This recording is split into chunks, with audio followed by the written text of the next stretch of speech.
Hello అండి, అందరికీ నమస్కారం. వాయిస్ ఆఫ్ హర్షిని ఛానల్కు స్వాగతం. ఈరోజు మనం కాపులేని చెట్లు కథను విందామండి.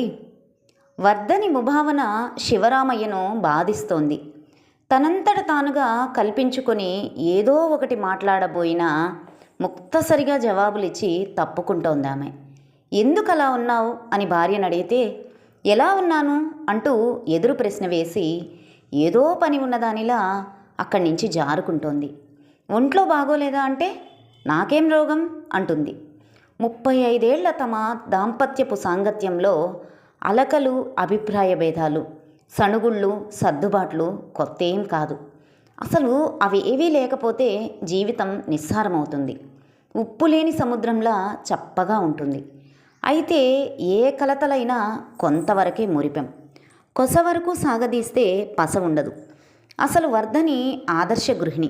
వివాహమైనప్పటి నుంచి కూడా ఎన్నో ఆటుపోట్లను చిరునవ్వుతో అనుభవించింది. ఎన్నడూ భర్త మాటకు ఎదురు చెప్పి ఎరుగదు. శివరామయ్యకు కూడా భార్య అంటే ప్రేమే కాదు, గౌరవం కూడాను.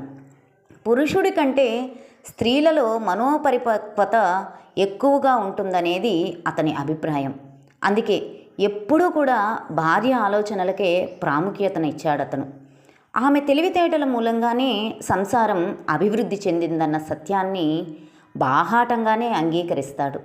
వర్ధని కూడా ఏనాడైనా భర్తకు సలహాలు ఇచ్చిందే కానీ అతనికి ఇష్టానికి వ్యతిరేకంగా వాటిని పాటించి తీరాలి అని ఎప్పుడూ ఒత్తిడి చేయలేదు.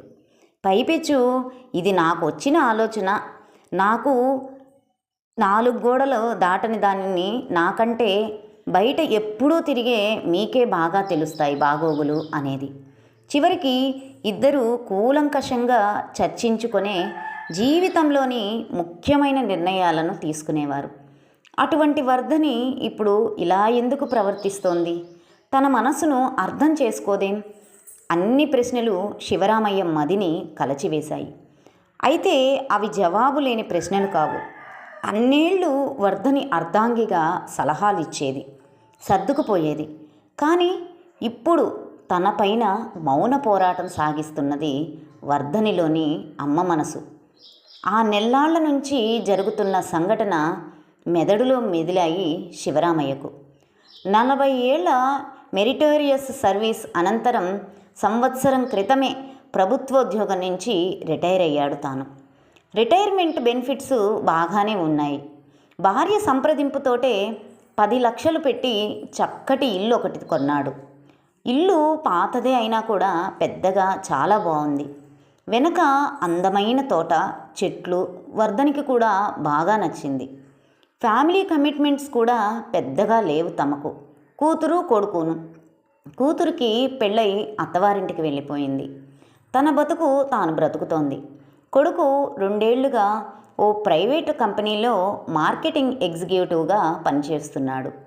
రేపో మాపో అతనికి కూడా వివాహం అయిపోతుంది. ఆ తర్వాత తమకంటూ బాధ్యతలేవీ మిగలవనే చెప్పాలి. చిన్న ఉద్యోగంతో ప్రారంభించి కష్టపడి అంచెలంచెలుగా కెరీర్లో గ్రాఫ్ పైకెక్కాడు శివరామయ్య. ఉన్నంతలో గుట్టుగా గడుపుకుంటూ జాగ్రత్తగా జీవితాన్ని లాక్కొచ్చాడు. అందుకు వర్ధని సహకారము, సమర్థత ముఖ్య కారణాలన్న విషయం అతను ఎప్పటికీ మర్చిపోలేడు. బంధువులలో, స్నేహితులలో కూడా ఆదర్శ దంపతులు అని పేరు తెచ్చుకున్నారు. అటువంటిది ఇన్నాళ్లకు తాను రిటైర్ అయిన తర్వాత భార్య పట్టుదలతో తనను సాధించాలనుకోవడం శివరామయ్యను బాగా వేధిస్తోంది. ఆమెలోని తల్లి భార్య నోరు నొక్కి భర్త మీద తిరుగుబాటు చేసింది. ఆ రోజు ఇంటి కొనుగోలుకు అడ్వాన్స్ ఇచ్చిన రాత్రి ఆనందంతో ఉన్న వేళ వర్ధని చేసిన ప్రతిపాదన శివరామయ్యను చకితుణ్ణి చేసింది. అతను తెల్లబోయి చూస్తే, అవునండి, ఇంటిని అబ్బాయి పేర రాయించండి అంది వర్ధని. ఎందుకు వర్ధని అని అడిగాడు శాంతంగానే. అది ఎలాగూ వాడికి చెందవలసిందే కదా, ఏకంగా ఇప్పుడే వాడి పేరుతో రిజిస్టర్ చేయించేస్తే బాగుంటుందని నా ఆలోచన అన్నది. నా రిటైర్మెంట్ బెనిఫిట్స్తో కొంటున్న ఇల్లు నా పేరున ఉండడం సమంజసం. నువ్వన్నట్లు మన తదనంతరం అది వాడికే చెందుతుంది కదా. భార్య ఉద్దేశం బోధపడలేదు అతనికి. అది కాదండి, మనం ఉండగానే మన చేతుల మీదుగా వాడికి ఇల్లు రాసిస్తే. హఠాత్తుగా ఏదో అనుమానం కలిగింది శివరామయ్యకు. భార్య మాటకు మధ్యలోనే అడ్డు వస్తూ, మన కేశవ అభిప్రాయమా అది అని అడిగాడు సూటిగా. కాదు కాదు, అసలు ఈ విషయాలేవి అబ్బాయి ఎప్పుడూ ప్రస్తావించనే లేదు. నాకు పుట్టిన ఆలోచనే ఇది అందామే కంగారుగా. అంతవరకు నయమే అనుకొని తేలికగా ఊపిరి పీల్చుకున్నాడు శివరామయ్య. భార్యతో అనునయంగా అన్నాడు, చూడు వర్ధని, ఈ సలహా వెనుక నీ మనసులో ఉన్న ఉద్దేశమేమిటో నాకు తెలియదు. కొడుకు మీది ప్రేమో మరేదైనా సెంటిమెంటో నీకే తెలియాలి. సంతానం మీద ప్రేమ తండ్రి కంటే తల్లికే ఎక్కువ ఉంటుందంటే నేను ఒప్పుకుంటాను. కానీ ఆ ప్రేమకు కూడా కొన్ని హద్దులు ఉండాలి. నేను సర్వీసులో నుంచి రిటైర్ అయ్యానే కానీ జీవితం ఇంకా కొంత మిగిలి ఉంది కదా. జాతస్య మరణం ధ్రువం అన్నది అందరూ ఎరిగినదే. అయినా ఎవరు ముందు ఎవరు వెనక అన్నది ఎవరికీ తెలియదు. ఒకవేళ నేనే ముందైన రోజున మాట పూర్తి కాకుండానే భర్త నోరు చేత్తో మూసేసింది వర్ధని కంగారుగా. తొట్రుపాటుతో మెళ్ళోని తాళిబొట్టును తీసి కళ్ళకద్దుకుంది. అపరాత్రి వేళ ఇలాంటి అశుభపు పలుకులు వినడానికైనా ఆ ఊసెత్తాను అంది బాధపడుతూ. పిచ్చిదాన, మనం అనుకున్నంతలోనే అన్నీ జరిగిపోతే ఇక జీవితం ఏముంటుంది? సాదరంగా భార్య వీపు నిమురుతూ అన్నాడతను. ఈ రోజుల్లో కడుపులోని బిడ్డ ఆడా మగ అన్న విషయమైనా చెప్పగలం, కానీ మనిషి బుద్ధి ఎప్పుడు ఎలా మారుతుందో చెప్పగల సైన్స్ ఇంకా ఉద్భవించలేదు. ఉన్నవన్నీ పిల్లలకు పంచేసి ఉన్నన్నాళ్ళు నిరాధారంగా ఒకన పంచన బ్రతుకుతున్నామన్న భావనకు గురయ్యే పరిస్థితి కోరి కల్పించుకోవడం మూర్ఖత్వమే అవుతుంది వర్ధని. మన కేశవ అందరిలాంటి వాడు కాదండి అందామె. అతను నవ్వి, నీ కొడుకు కాకపోవచ్చును, కానీ రాబోయే కోడలు కావచ్చును కదా. ఆడవాళ్లంతా వర్ధనిలు కావక్కర్లేదు కదా అన్నాడు. కేశవ మన బిడ్డ, వాణ్ణి అనుమానించడం అంటే మన పెంపకాన్ని మనం అనుమానించడం అంది వర్ధని కించిత్తు నిష్ఠూరంగా. పరిస్థితులు ఎప్పుడెలా మారుతాయో ఎవరూ ఊహించలేరు వర్ధని.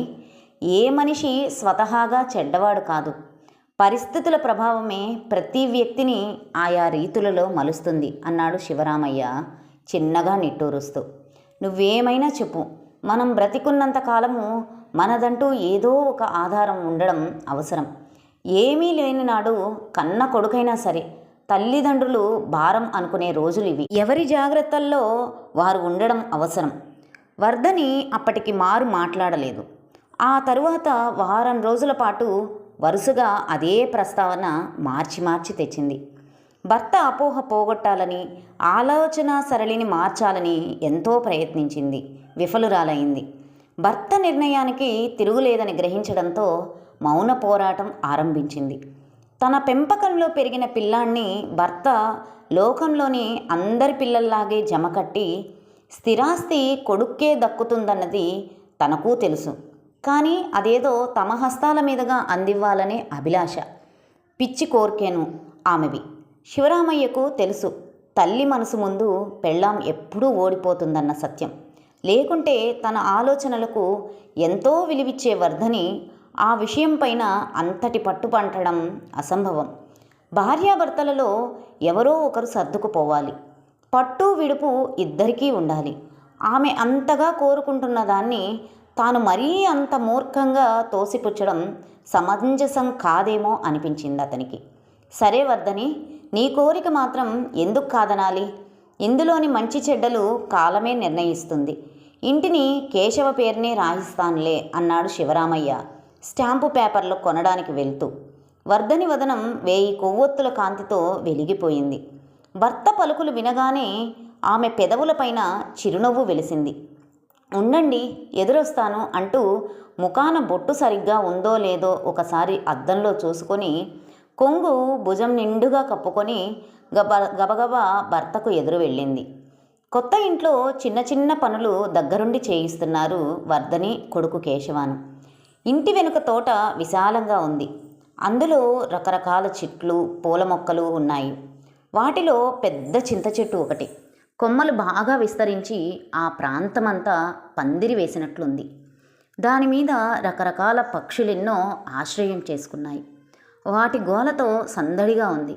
ఏపుగా ఎదిగి ఏళ్ల తరబడి మోపుగా కాయ కాసిన ఆ చింత చెట్టు ఇప్పుడు ఒట్టిపోయిందని, 3 ఏళ్లుగా కాపు లేదని ఆలకించిన కేశవ దాన్ని కొట్టించేసేయాలని నిశ్చయించుకున్నాడు. 50-60 ఏళ్లుగా ఇక్కడుంది ఈ చెట్టు. ఏటేటా ఎంతో కాయ కాసింది. ఎందరి అవసరాలకో కోసింది.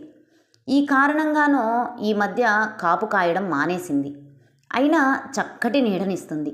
రోహిణీ కార్తెలో సైతం ఈ చెట్టు నీడన కూర్చుంటే ఎయిర్ కండిషన్డ్ హాల్లో ఉన్నట్టే ఉంటుంది. దీన్ని కొట్టించడం మంచిది కాదు అన్నాడు పక్కింటి ఆసామి కేశవతో. కేశవ నవ్వి, ఎప్పుడో బాగా కాపు కాసి ఉండొచ్చు ఈ చెట్టు, కానీ ఇప్పుడు ఒట్టిపోయి ఎందుకు పనికిరానిదైపోయింది కదా. దీని మీద ఇంకా మట్టి నీరు వృధా చేయడం తెలివి తక్కువతనం. ప్రస్తుతం ఎందుకు కొరగాని ఈ ముసలి చెట్టును పెంచడం పరమదండగా. తాజా చెట్లను నాటుకోవచ్చు అని జవాబిచ్చాడు.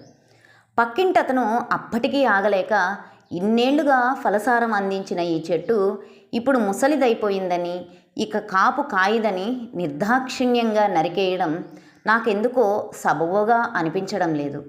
పైగా మనుషులకే కాక ఎన్నో పక్షులకు నీడనిస్తున్న ఈ వృక్షాన్ని పెకిలించడం పాపం కూడానేమో, ఆలోచించు బాబు అన్నాడు. అర్థం లేని సెంటిమెంట్స్కు పోతే బ్రతకడం కష్టం మాస్టారు.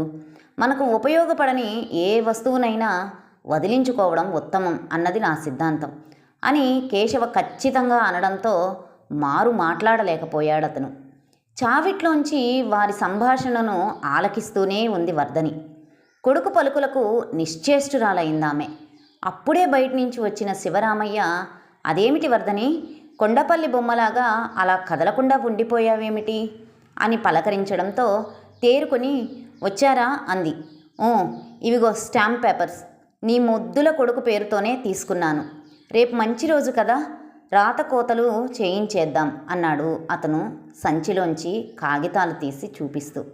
అయితే ఏమండి, ఇంటిని మీ పేరుతే రాయించండి, వెంటనే ఈ కాగితాలను మార్పించుకురండి అంటున్న భార్య వంక తెల్లబోయి చూశాడు శివరామయ్య. ఆయనకు తెలియదు, ఆయన ఎంత చెప్పినా వినని భార్య కొడుకు మాటలకు, కొడుకు చెట్టును తీయించేస్తాను, కొట్టించేస్తాను, ముసలివి పనికిరావు అన్న ఉద్దేశం ఆవిడ మనసును మార్చిందని. విన్నారు కదండి. ఈ కథ మీకు నచ్చినట్లయితే లైక్ చేయండి, షేర్ చేయండి, కామెంట్ చేయండి. నా ఛానల్ సబ్స్క్రైబ్ చేసుకొని నన్ను ఎంకరేజ్ చేయండి. ఉంటానండి.